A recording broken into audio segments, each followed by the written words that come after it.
Ukraine's future. About 6 months ago, the Council launched a special initiative on securing Ukraine's future, led by Senior Fellow Paul Stairs.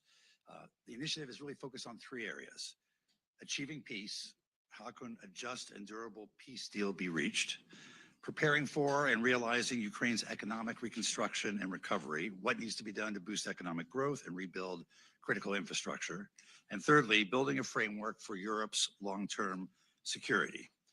In these areas, as well as the state of play in Ukraine, those will drive the issues of today's symposium.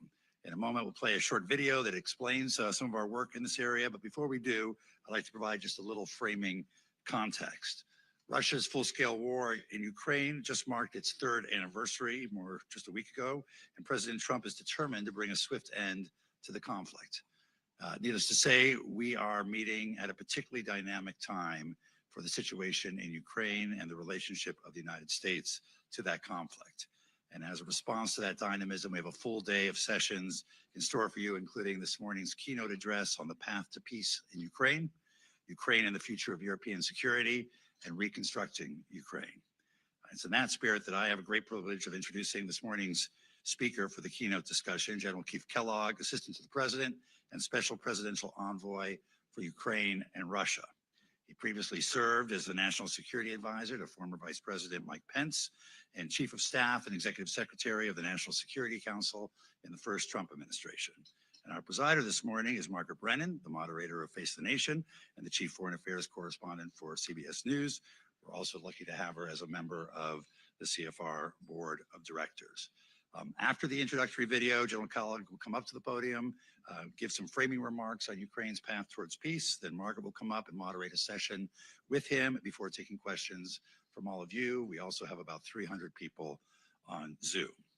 And after that, we'll move to a panel on Ukraine and the future of European security to discuss how the war has upended the region's security and how the NATO alliance might evolve. All of this is made possible with the support of the Wachenheim Program on Peace and Security, and we're very grateful to the Susan and Edgar Wachenheim for their support of the Council more broadly. I'd like to remind you that today's discussion is on the record, and with that, we'll turn to our introductory video. Thanks for joining us this morning. More than 3 years since Russia's full-scale invasion of Ukraine, the conflict has devolved into a war of attrition. The war has exacted a heavy toll on the Ukrainians and the Russians alike. Hundreds of thousands of Russian and Ukrainian soldiers have been killed or wounded. Millions of Ukrainian civilians have been killed or displaced. Ukraine's infrastructure, from residential buildings to the energy sector, has been damaged or destroyed. Against all odds, Ukraine has prevented Russia from achieving its initial objectives and maintains control over hundreds of square kilometers of Russian territory after a surprise offensive in the Kursk region last summer. But Russia continues to occupy some 20% of Ukraine, making significant gains late last year. Now, Ukraine's future and the broader transatlantic security relationship is in question. Say this, I believe I will be able to make a deal between President Putin and President Zelensky quite quickly.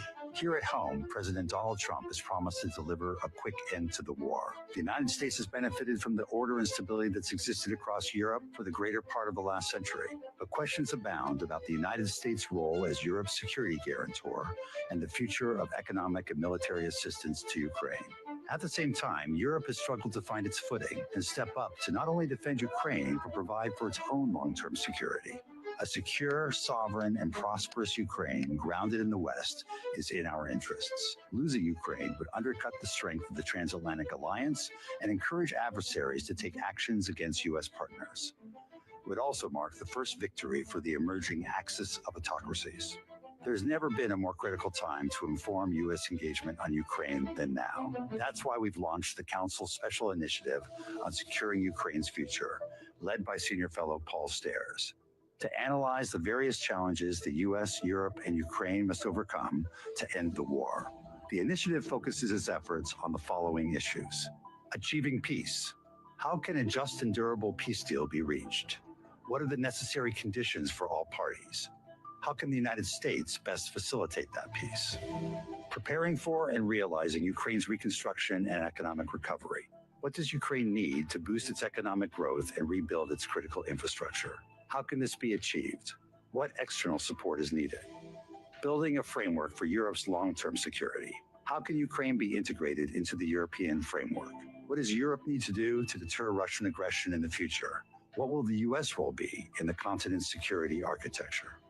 Since its inception in 2024, the Special Initiative has convened meetings with top experts and policy officials and commissioned actionable policy reports that provide innovative solutions for the conflict's most complex challenges. We've already seen the direct impact of our work. In 2025, we plan to continue this momentum. Securing Ukraine's future is not just about strategizing an end to the war within the next 12 months.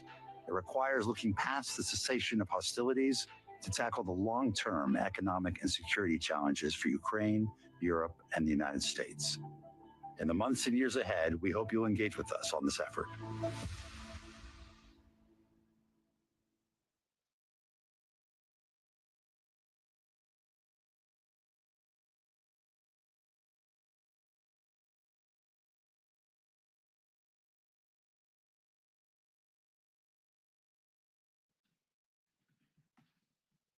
Well, thank you to the Council and President Froman for the invitation to speak to you today.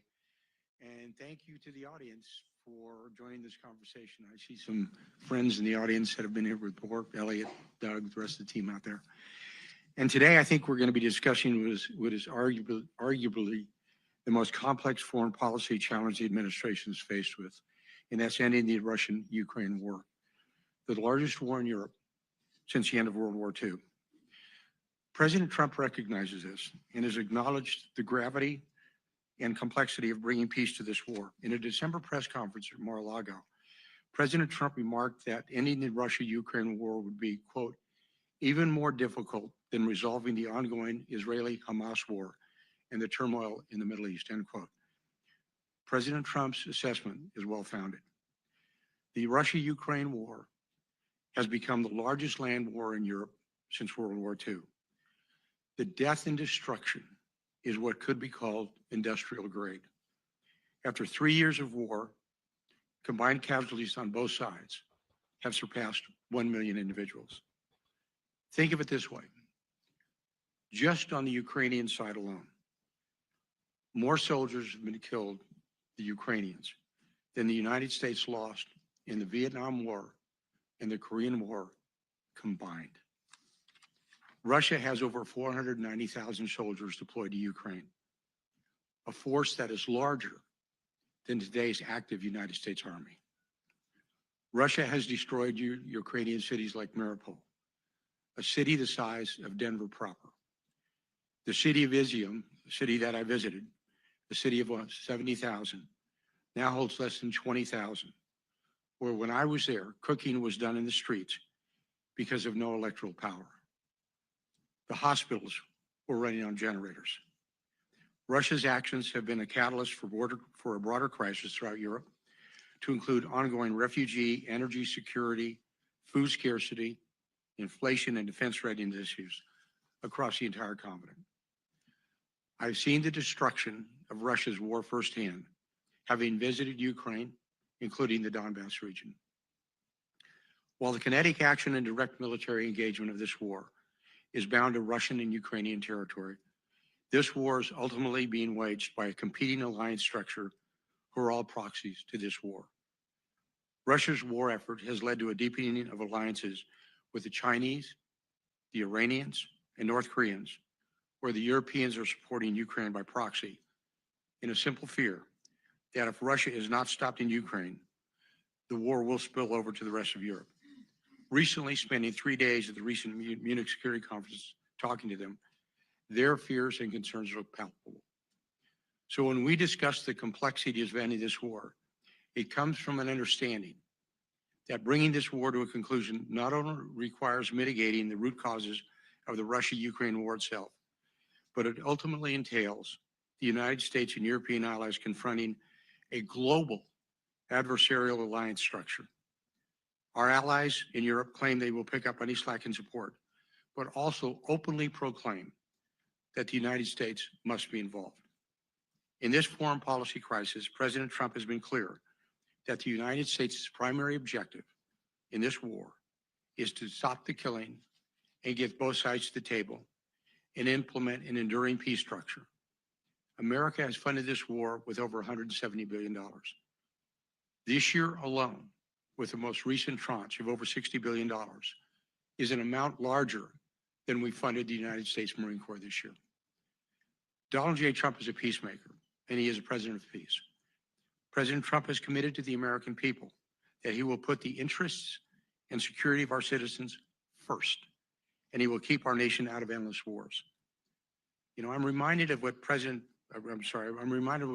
Paul Kennedy from Yale University wrote in a seminal work, The Rise and Fall of the Great Powers. What he noted, that great powers historically fail when they involve themselves in strategic overreach. He called it imperial overreach. But I'll make it simple so you don't have to buy the book. When a nation is concerned about filling somebody else's potholes, then their own potholes, they fail. Ushering in peace between nation states was the legacy of his first administration.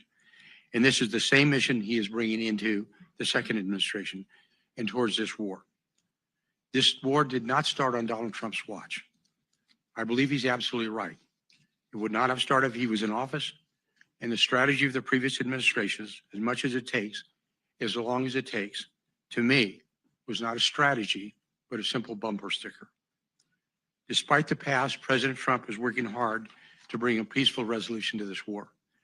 You can see the high priority he is placing on this goal when you look at how many senior individuals he has asked to pitch in and help negotiate peace, from Marco Rubio to Howard Lutnick, to Scott Bessler, to me, to Mike Waltz. He has worked out more in the last 45 days than we saw in the previous years.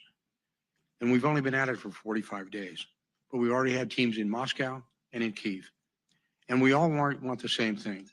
We are working as a team to explore every avenue we can for peace.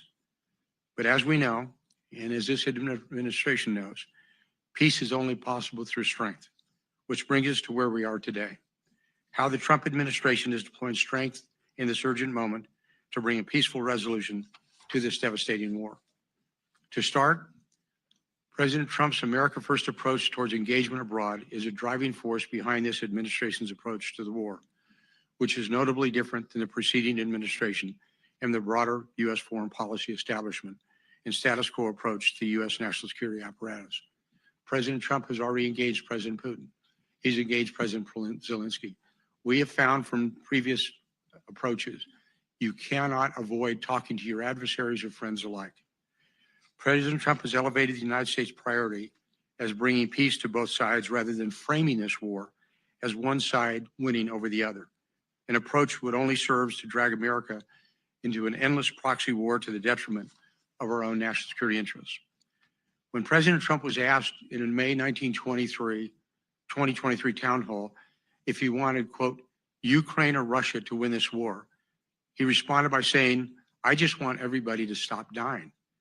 This statement was not only a public commitment to peace and a commitment to keep our nation out of an endless war, but it was a proactive signal that the United States would serve as a positive force in bringing a resolution to this conflict. We saw this very approach towards that war play out in the recent Oval Office meeting between Presidents Trump and Zelensky last Friday. And I had a ringside seat, standing right behind the Vice President and Secretary Rubio. What happened was two nation-state leaders coming into a meeting with objectives that were clearly not in alignment with one another. And there was a disconnect publicly between the goals of the two administrations. President Zelensky approached this engagement with President Trump as an effort to get the United States to co-sign on the U.S. to continually funding Ukraine to give Ukraine an advantage over Russia. President Zelensky clearly wanted President Trump to side publicly with the United States against Russia. It would have negated an objective interlocutor role. President Trump, however, was not approaching as a matter of one side gaining an advantage over the other, but was instead focused on peace, stating, quote, President Zelensky is not ready for peace if America is involved, because he believes our involvement gives him a big advantage in negotiations. I don't want advantage. I want peace, end quote. There is the human cost of this war, which deeply resonates with President Trump. The casualties of this war have surpassed 1 million. And on an average, this war is costing an average of 600 soldiers killed in action per day. Short of U.S. efforts to end this war and stopping the killing, Ukraine is quickly approaching the lost generation.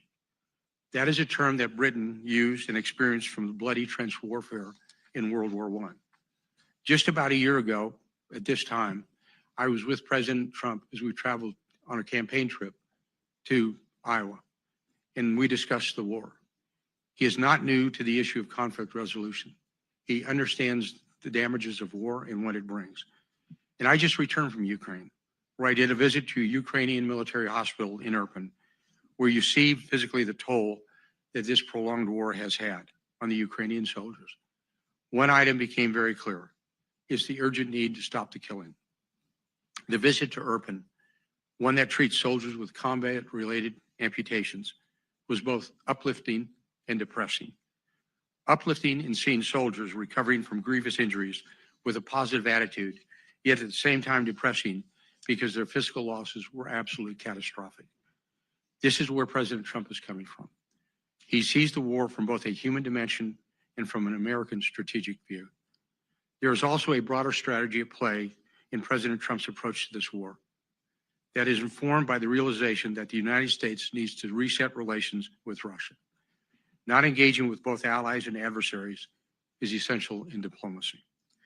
In the previous administration, a mistaken approach was taken in which the United States failed to engage with Russia and leveraged strong diplomacy coupled with credible deterrence to end the war. Nation-state leaders, particularly during times of war, have a primary duty to engage in direct diplomacy with each other and exhaust every lever of statecraft to resolve conflicts and keep our nation out of endless wars.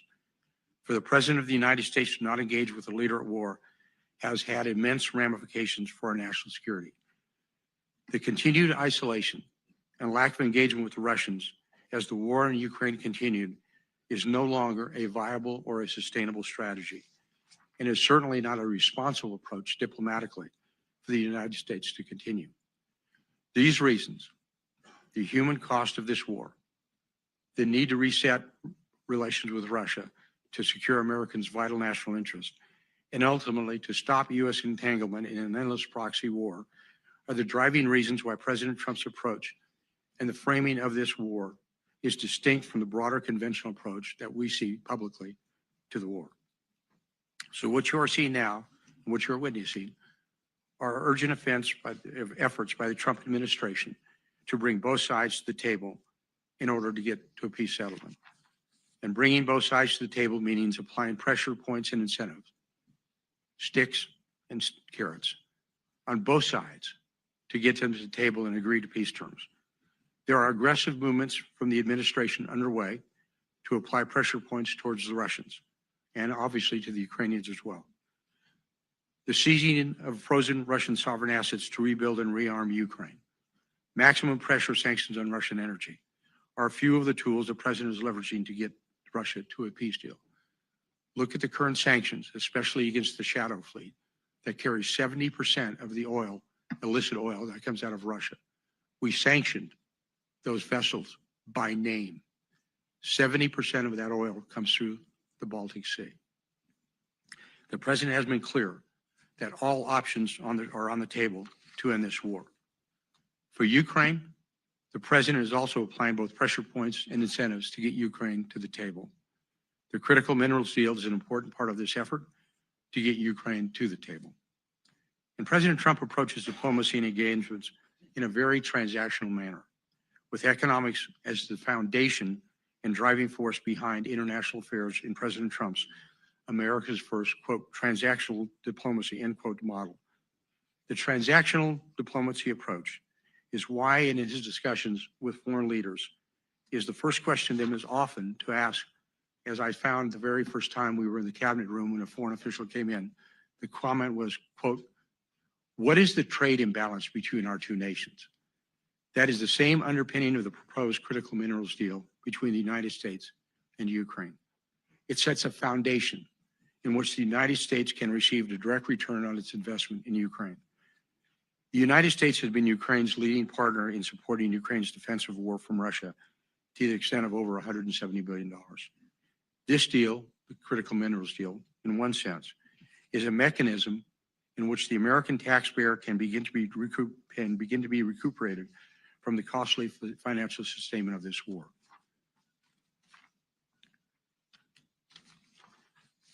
More broadly, however, this critical minerals deal also offers a partnership deal between the United States and Ukraine, which can underpin a security architecture for Ukraine going forward.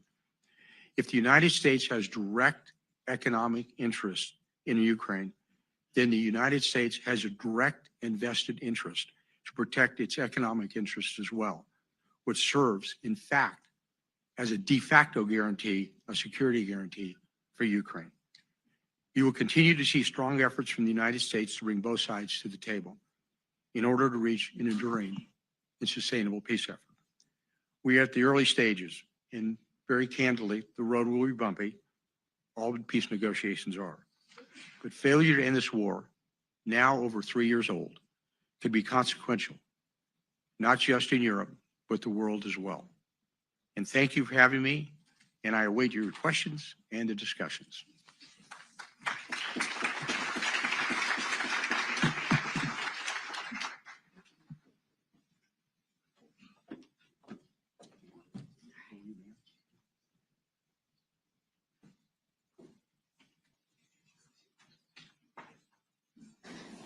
Thanks to all of you for joining this morning, and thank you for your remarks. Thanks.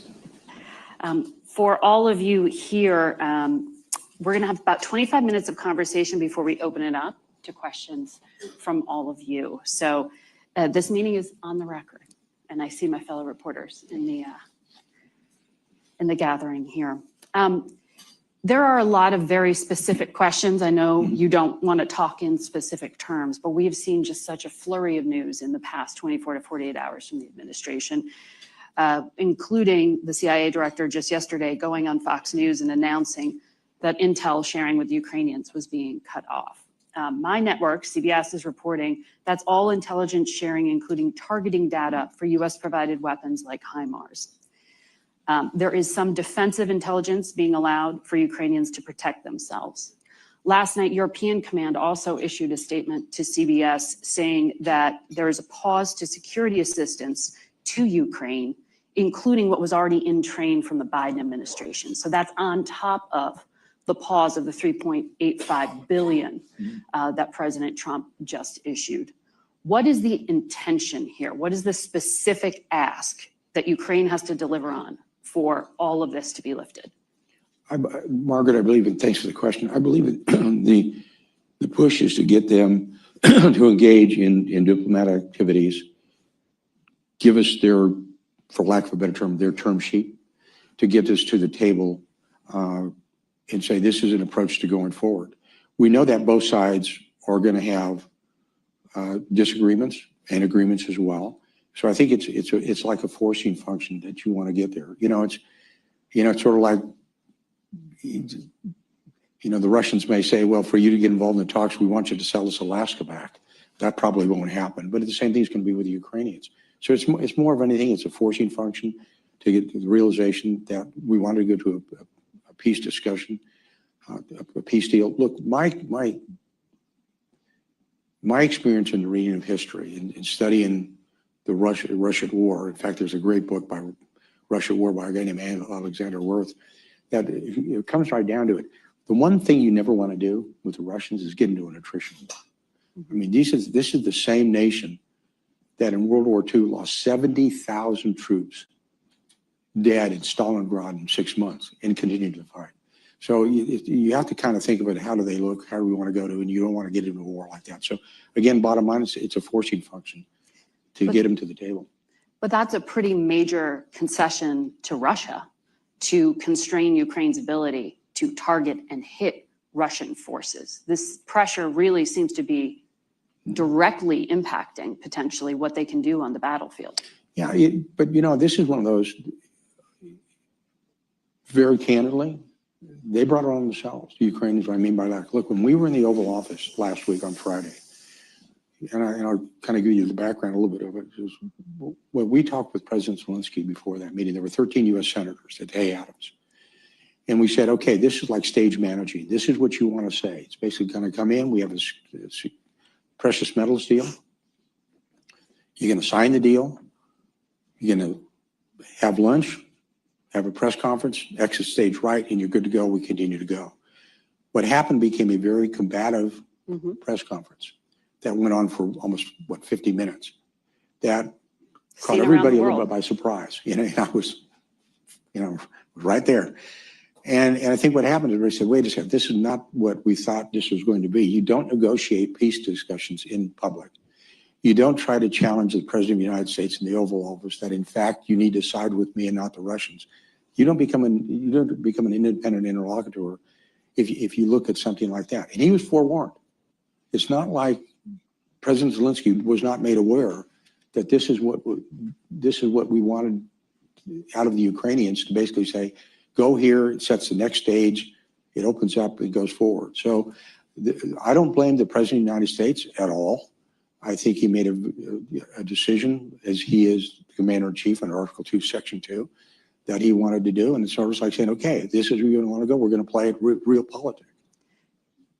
So President Zelensky has at least twice now said, though, that he is willing to sign that deal, that he left the White House without signing after he was kicked out. He's also offered some public remarks that seem somewhat contrite, conciliatory. What does he need to do to turn the intelligence and weapons back on? Or is that off the table entirely? Is the U.S. position now that we do not support Ukrainian military operations against Russia? No, look, I'll give the second part of the question first. Is look what President Trump said in the State of the Union. He was very magnanimous. He was very magnanimous in the Oval Office. And it's very clearly, he's going to, basically there's a pause. He didn't say it was over. He said it was a pause. Of it. And how long is the pause? Well, here's where, and I'll answer the first part of the question now, because it's a great question. Look, my experience working with him is, it's sort of like if all of you have a contract, you sign a contract for a car, for a house. Before you go forward, you have a signed contract. And part of it now is, okay, sign. The reason he came to the White House was to sign a document that was going to say, this is us going forward. It's not signed. My point would be, and my personal belief would be, you don't move forward until you get a signed document, period. When we get a signed precious metals deal, and he had an option to do that when I was in Ukraine, and they didn't do it. They had the option to do it last week and didn't do it. I wouldn't do anything until we said signed document. But he's offering to do it. Pardon? He is offering publicly, at least, to do it. There's a difference between offering to do it and doing it. What's the holdup now? Sign the document. Can he docu-sign it? Can he email it? These things? That's a great question. I don't know. Because that seems pretty quick to resolve. But it's like, who was going to sign it? It was Secretary of State Marco Rubio. He's the chief diplomat in Sibilia from Ukraine, or is it, Is that where we are now? It's the protocol that's being negotiated? I think the protocol is you sign a document, and then once you sign the document that you want to go forward, that you're serious about it, then I think you can move forward. And I think we've seen too many, starts and misses as we go forward on this. And I think that's part of the issue, is how serious are you to get to peace discussions? And you look at the public comments and you look at the private discussions, and it's one of those, this is over to you. You figure it out. By the way, this is not something that is unusual. When I was in Kyiv 2 weeks ago, I was very clear to President Zelensky the outcome if we didn't have a signed agreement. I was blunt, unclear that this was a thing that could have happened. Sometimes, and I will be very honest with you, some people always misread the room with President Trump. And you better understand when you play with President Trump where he's going to, and what he's, when he goes for some type of a deal. And what happened is President Zelensky, he misread the room last Friday, and I think he misread what I was telling him when I was in Kyiv as well. That sounds personal at this point rather than strategic? No, well, I think it is strategic. It's not personal at all. I think what it is, it shows a negotiating style. It shows an understanding of what you're presented with. And it's basically that's how negotiations work. Negotiations are a lot of times personal. I mean, when you go back historically, when you look at, negotiations, how they've been solved, they are done personally. Go back to what happened in the Treaty of Portsmouth with Teddy Roosevelt, between then the Russians and the Japanese. It was his personal involvement on a personal level that caused the Treaty of Portsmouth to eventually be signed. And I look at it, when you look, I don't care if it's Henry Kissinger and Lee Ductot or whoever's out there, they're always personal, but I think there's underlying themes behind them. But to be clear, once we get through the protocol and the signing of this economic agreement, which is what the Treasury Secretary calls it, not a minerals deal, does the intelligence switch back on? That's up to the President of the United States. So it's not necessarily do this and this is the result. No, it's up to the President of the United States. I am not the President. I didn't get a single electoral college vote.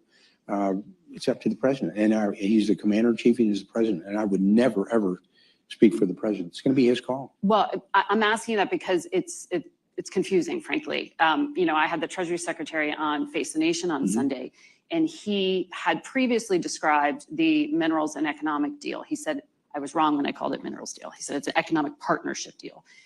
But he said that initially was a building block towards peace. After the Oval Office confrontation, he said, now we need peace before we see the economic deal. That was Sunday. I know things change really quickly, and there are a lot of cooks in the kitchen. But what is the position now? It still sounds like it's an open question if U.S. military and intelligence support for Ukraine will ever be turned back on. Is that right? Well, I look at the word and define the word pause. Pause did not, the President of the United States did not say it is ended. He said it is paused. That is transitional. And he is the one who makes the decisions. No one in the administration, none of us, should ever try to speak for the President. That's his call. And I would leave it up to him to make the decision when he thinks it's equitable or when a pause should be lifted. But to me, Margaret, I think he's got a great team of advisors around him, from Marco Rubio to Scott to Howard to Mike Waltz to that whole team that you see there. It's a synchronized team. We're all in sync together. We were all talking about it. The lines of communication are open, but we all say, one guy owns this, one guy runs this ship. I'm a Westerner, and a Westerner, you've ever heard the term, you ride for the brand? If you ride for the brand, the trail boss is Donald J. Trump, then you ride for the brand, you're with him. So you you have an office at the State Department. And at the White House. And at the White House. Steve Witkoff, the envoy to the Mideast, is also now involved in the Russia portion of this. He also has an office at the State Department. And in the White House. And in the White House. Okay. How much coordination is there between the two of you, or is this completely parallel? No, Steve's a great guy, and we've got a really good relationship. And my deputy, John Cole, and Morgan Ortegas are working well together. We talk well together. My offices in the state are on the 7th floor. His are on the 5th floor. I know where his offices are in the White House. And we're in sync together because we understand the importance behind it. And I think what's happened is because the relationship that Steve has on the Russia side, that also actually started because of MBS, Mohammed bin Salman, the crown prince in Saudi. And he brought in Kirill Dmitriev, who is the interlocutor with Russia. He runs the Sovereign Wealth Fund. And so he brought them together. So it made a lot of sense to strategically say, okay, with Steve, and I talked with Steve, Steve, you run this lane really hard, and I'll run this lane really hard. And we're like this together. We're talking about it. And we're sort of comparing notes that we want to be and providing that. And Marco Rubio made a great point when he was asked about, because he was asked on a program about the special envoys. The beauty that Steve and I have is that's all our focus is. I'm focused on this and he's focused on that. We build our teams out that way, and it makes it really good. So that's a long answer to a short question, but Steve and I are in sync. We're together. We talk. We're on speed dial with each other, and our messages are basically coordinated. So Envoy Witkoff was on Face the Nation recently when I was asking him about this, the 3.5-hour meeting he had with Vladimir Putin, which I think all of us would love to be a fly on the wall for that one. He said he went by himself. There was no foreign service or intelligence officer with him. There were translators. He said 2 in the room. Were those U.S. translators? I don't know. When he did that interview. If you say he didn't have any with him, probably not. That's what he said. Yeah. Yeah. So were there notes from that meeting? Is there any record? I wonder, because that's an extraordinary amount of time with Vladimir Putin. Yeah, there were notes that were brought back that Steve brought back. And so we are aware, it's sort of like a quid pro quo, where you want to go and what you want to do, and the discussions that were made. And it's their term sheet, essentially? Well, I use the term sheet, and term sheets, the answer is, yeah, in generalization, but it's like when I say term sheet, that's when I kind of made, obviously it wasn't a bad joke, but the fact is, like, the way they want Alaska back, nope, not going to happen. It's, but we have an indication of where the Russians are, and we want to do the same thing with the Ukrainians as well. And to me, we had a wonderful opportunity to get there. So Lost it.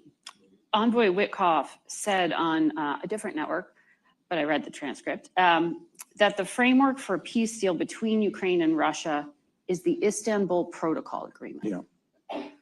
Is that the framework you are working with? No. Here's why,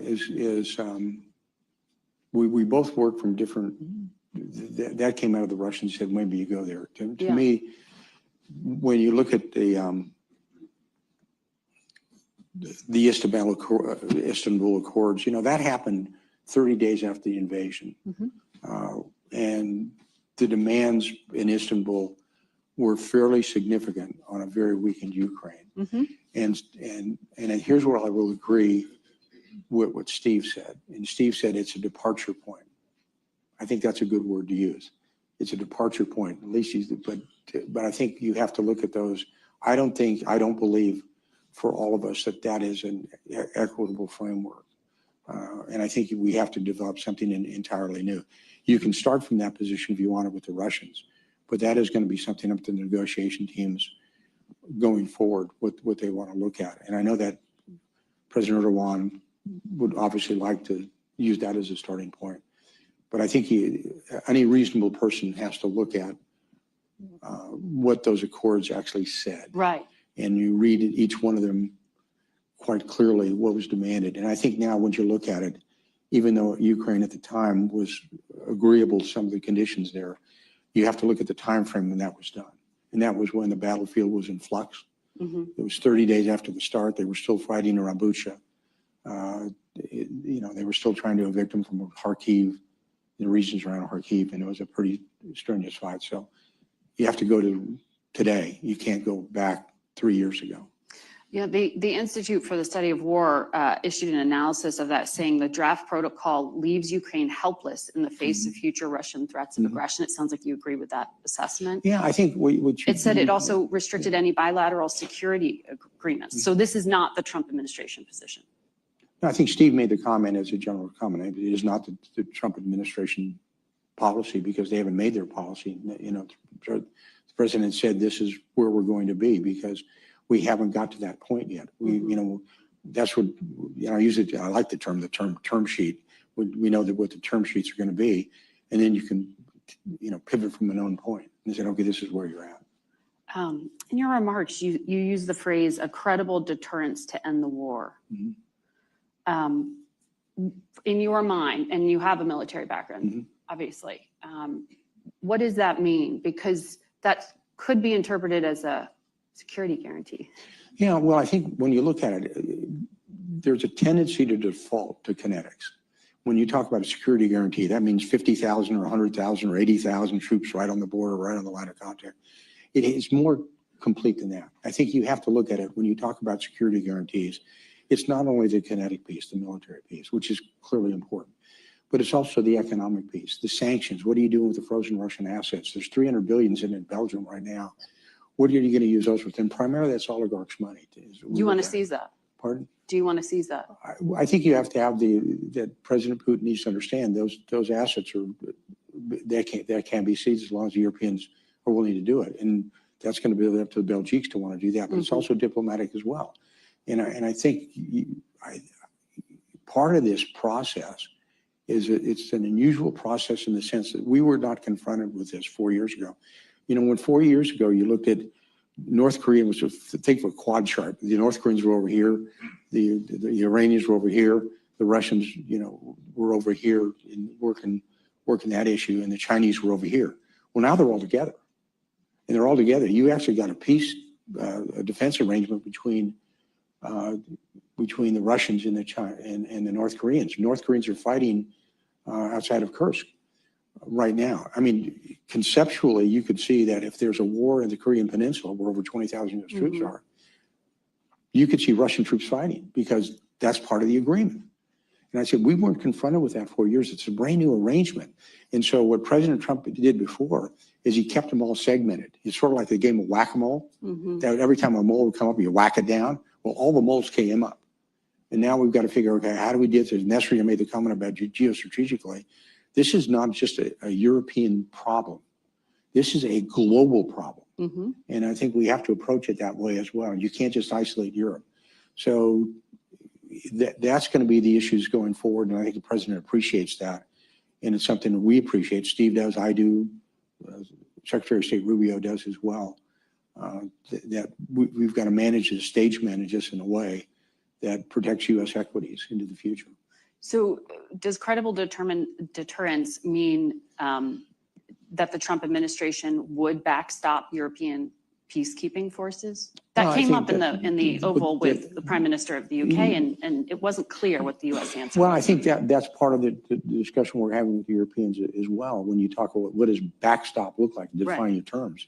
You know, I think back in my Jesuit education days when I had a professor that said, always define your terms. I said, that's going to be important. What does it mean? But the Europeans were very clear when I was in Munich. They said, we support Ukraine as long as you're there.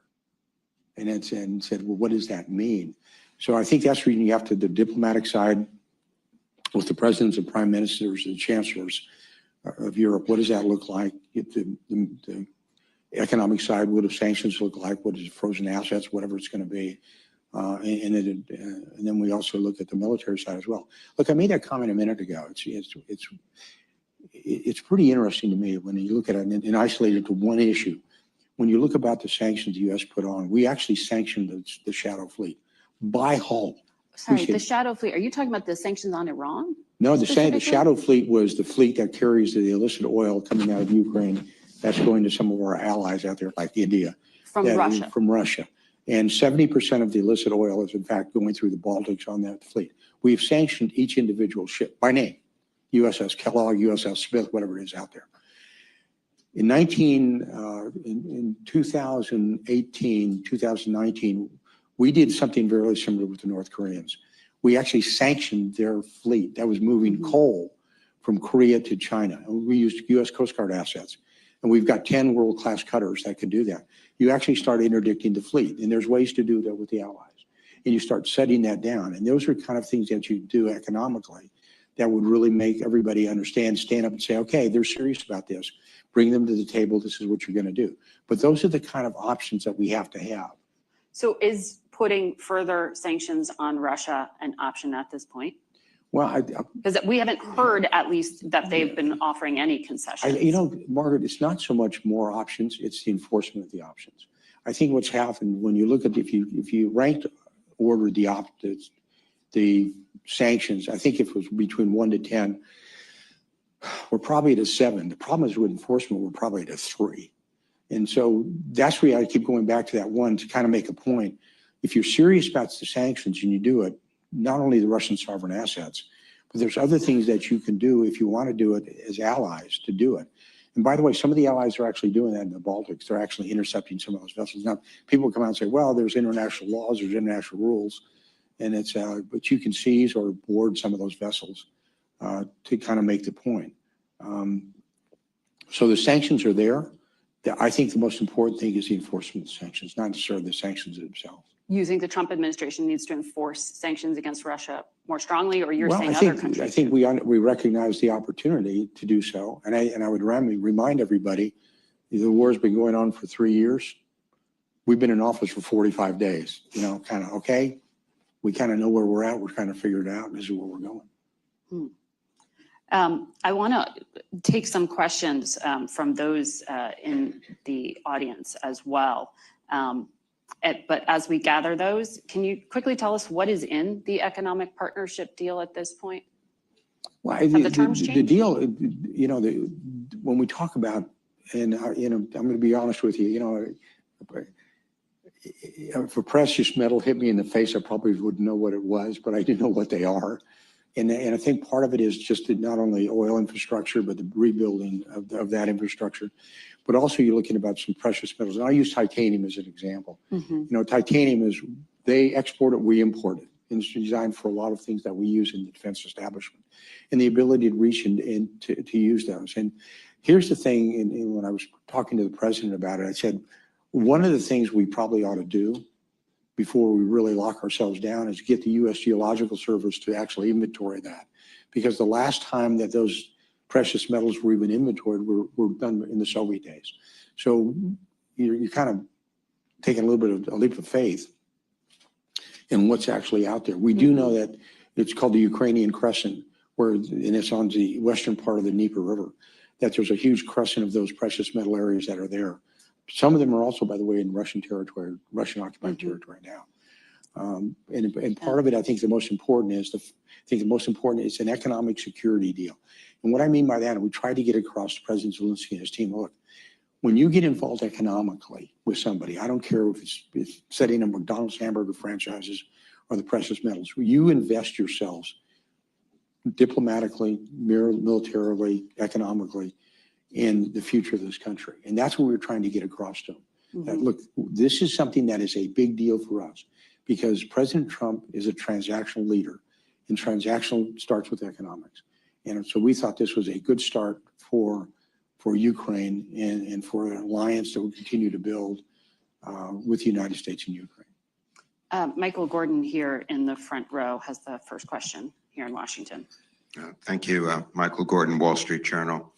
Sir, you're a retired Army general and you're familiar with the battlefield situation in Ukraine. What is the concrete effect of the abrupt end of military resupply to Ukraine and the end of the provision of intelligence and targeting data? The Ukraine may take some time for their military supplies to run down, but the cutoff in intel does have an immediate effect. In your judgment, what's been the effect to date, and what's going to be the effect if it continues for another week or two or three? Well, Michael, thanks for the question. I think the best way I can describe it is sort of like hitting a mule with a 2x4 across the nose. You got their attention. And it is significant, obviously, because of the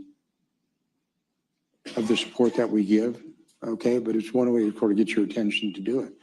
But it's a pause. It's not an end, and it's then up to them to do it. And I know that the allied partners that has anything to do with U.S. support as well are kind of paused as well. So anytime as a military person, anytime you displace assets, primarily from the intelligence community, it's pretty significant.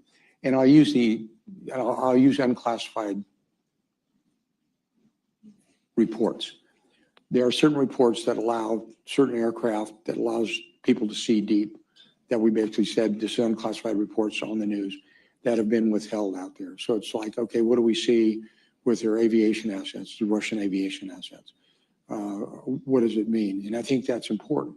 But it's sort of like, okay, we're trying to get your attention. Okay, this is serious. This is what the support means. They understand it. You know, we had John Ratcliffe's counterpart, Malyuk, was here last week.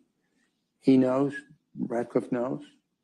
I made it very clear when I was in Kyiv, the potential for this. It was almost like, well, okay, we hear you. Well, okay, no, we're serious. We're deeply serious about this. And it's not to let them know that it wasn't that we're not serious. We let them know that this president is very serious about it. And we're going to end this war. And this is one way to make sure you understand we're serious about it. So is it hard? Of course it is. But it's not like, Michael, it's not like they didn't know this was coming. They got fair warning it was coming. I told them, and they were told last week as well. It sounds like you're saying there is going to be a significant impact on the battlefield. Do they have enough gear to get them until the summer? I think we're okay. I think the pipelines, they have an ability with the assets they've got to continue to prosecute the fight, to do it. But let's be obvious. Let's be clear about it. I mean, as a military person, I don't care who you're supporting. I don't care if it's Uganda or Rwanda or whomever. If you take away support like that, of course it's important. We know that. But that's one of the reasons why it was done. It's almost like, can I give you an example, a personal example? And, I've got 2 granddaughters, and their nickname for me is Pop Pop, okay? And sometimes when I talk to them, I'll stray. I'll go, and they grab me like this, and they say, Pop Pop, listen to me. Okay, this is one of those, listen to me. We're serious about this.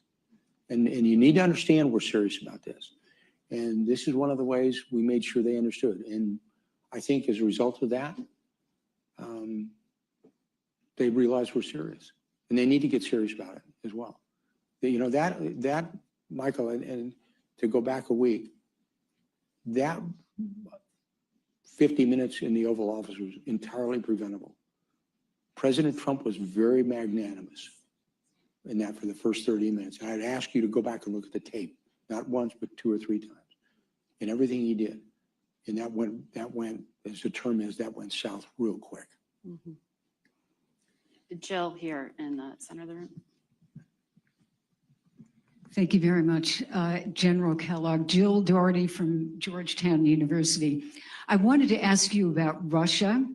I believe you said that the administration has seen a change in Moscow. Could you define exactly what that change is? Because at least publicly, it appears that President Putin has the same demands now that he had 3 years ago, which would be essentially territory. They keep what they've got, even if they don't hold it. Zelensky goes, and no NATO. And there are probably others. But can you tell us specifically what is the change in Moscow? Yeah, that's it's a great question, because I think what you want to do, you have to,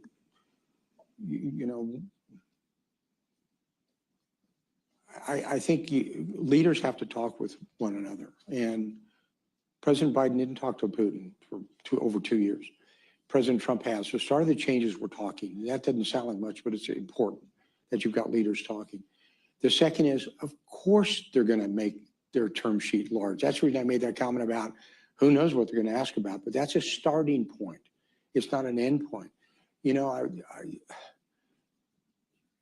go back at the start of the SALT negotiations years ago when I asked the leaders who were running the SALT negotiations. Ed Rowney was one of the guys who led that. And he said, you understand how you negotiate with the Russians. When you come into a room, 2 doors, you come into a room. Americans come into a room and negotiate, we walk halfway across the room. The Russians come in, they stand on the side of the wall. So what do the Americans do? We go we go another quarter way across the room. And we understand how they negotiate. We know what's going to happen. But the fact is that their talking is very, very important. And I think that's the first step. So when you say there's a change, they're willing to talk about it. And I think, so it's not necessarily what the terms and conditions are. Look what President Trump has said about that. I mean, he's been pretty good about what he said. He said basically all options are on the table for the United States where it wants to go. And he's made that very, very clear to President Putin when he talked to him, when Steve Witkoff talked to him as well. So I think the very fact that you're starting to talk is important, because you don't know where they're at until you get that term sheet. And I think we've got a preliminary. We kind of know where they're coming from and knowing what they want to do. We kind of need the same from the Ukrainians. And then you kind of put them together and you say to the president, our president, okay, Mr. President, this is what it looks like right now. This is what the picture looks like. Now, this is where we think as a team, this is where we think that you can give and take and where you want to go. So are we down to the absolute end state? No, but remember what President Trump said. He actually talked about the potential of getting territory back from the Russians. He said that. That's a public comment from him. So Which territory? Pardon? Can you Well, tell he us didn't say. It's almost like, you know, remember the president said he was going to end the war in 24 hours. We didn't say what day, what year. So I think this is good that they're talking, and I think both sides talking is very, very important to get there. And look, this is, let's be very, very candid about it. There's no love lost between Ukraine and Russia right now. But this war is a war that, and when I've been over there, I mean, the loss of humans is critical. In fact, by the way, and the reason I know I'm diverting just for a bit on that is, yeah, I actually talked to President Trump on the campaign trail a little over a year ago, and we talked about this thing, the lost generation. It's real. If you look at the demographics of Ukraine, I can show you where the demographics on the loss of military-age men, at this time 25 to 35 years old, has gone down considerably. Plus the amount of people that have left their country right now, middle-aged men, military-aged males as well. And we're talking over 100,000. And so the Brits still feel that. They still talk about the lost generation. We don't want Ukraine to be in that position where you've got a lost generation. But again, it's a long answer to a short question. The fact is, we're kind of getting the broad parameters of where the Russians are looking at, what they want to do. The president will see that, but you got to get both. You got to say, okay, this is what it looks like. Okay, this is a ground view, and then put it together and say, okay, where do you think this is going to go from both sides? And we expect the Russians to be here. We expect the Ukrainians to be here. We want them to be here in this to end this war. And there's long-term benefits for everybody, for not only the stability of Europe, but it's for us to, at a geostrategic level, it's a chance to break up this axis that we currently see that is global in nature, which is a real threat to the United States of America. Carrie had a virtual question, I think. We'll take the next question from Stephen Pfeiffer. Thanks very much, General, for the discussion here. Steve Pfeiffer, I'm affiliated with Stanford University and a former American ambassador to Ukraine.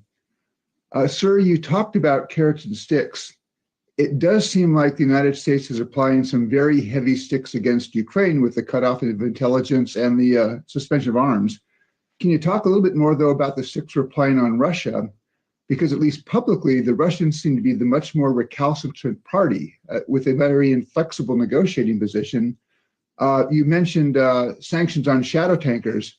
Has the Trump administration sanctioned additional tankers? You said something about seizing assets. Are we now moving to seize the Russian frozen bank assets? But what are the sticks we're trying to apply on Moscow to get Russia to become more accommodating? Because right now it does look like we're leaning pressure really on the Ukrainians, but not on the Russians. Thank you. Okay, thanks for the question. Okay, and I'd challenge you with this.